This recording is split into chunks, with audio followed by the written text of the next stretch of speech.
Hi hello नमस्कार सगळ्यांना श्री स्वामी समर्थ। आता आपण आज बनवणार आहोत छोले भटुरे बनवणार आहोत। त्यासाठी आपण चणे उकडून घेतलेले, काबुली चणे असतात ना ते मीठ टाकून आणि त्याच्यात तमालपत्र आणि दालचिनी पण टाकली, कांदा आणि टोमॅटो, हिरवी मिरची, लसूण ते सगळं आपण भाजून घेतलेले।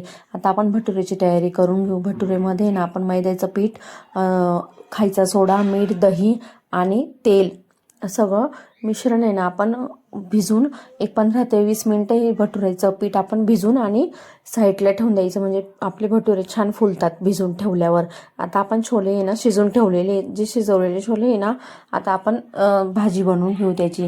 तेलामध्ये मोहरी टाकली, कांदा, टोमॅटो, हिरवी मिरची हे सगळं थोडंसं परतून घेऊ आपण। आणि आपण जो वाटलेला मसाला आहे तो पण याच्यात घालणार आहे। आता मसाला घातल्यावर आपण याच्यामध्ये ना आपण जे घरगुती मसाले ते सगळे घालायचे।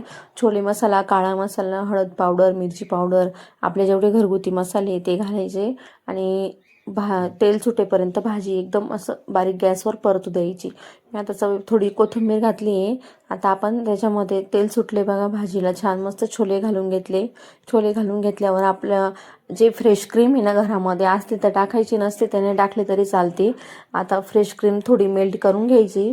आता भाजी थोडीशी हे झाली का फ्रेश क्रीम आणि चवीपुरतं मीठ घालायचं आहे। आपण फ्रेश क्रीम घातले ना तर भाजी थोडी मस्त थिक पण होते आणि छान लागते खायला। आता आपण भाजी शिजली, त्याच्यात छान अशी कोथिंबीर टाकून भाजी आपली रेडी छोलेची। आता भटुरे तयार करून घेऊ। आता भटुऱ्याचं पीठ छान भिजले, आपण भटुरे लाटून घेऊ आणि मस्त मी एक साईडला तेल पण गरम करायला ठेवलेले, आपले भटुरे तेलात तळून घेऊ आणि आपले छान भटुरे पण एकदम छान फुलतात ते बघा। आता आपली डिश रेडी छोले भटुरीची।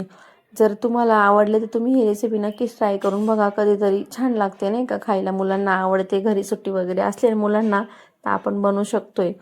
इतर वेळेस पण बनवलं तर काय हरकत नाही, थोडं ऑइली आहे बस। तर व्हिडिओ आवडला ना तुम्हाला तर लाईक, शेअर, सबस्क्राईब नक्की करा आपल्या व्हिडिओला। तर रेसिपी कशी वाटली ते पण मला कमेंटमध्ये नक्की सांगा। तुम्ही व्हिडिओ बघितल्याबद्दल सगळ्यांचे मनपूर्वक आभार।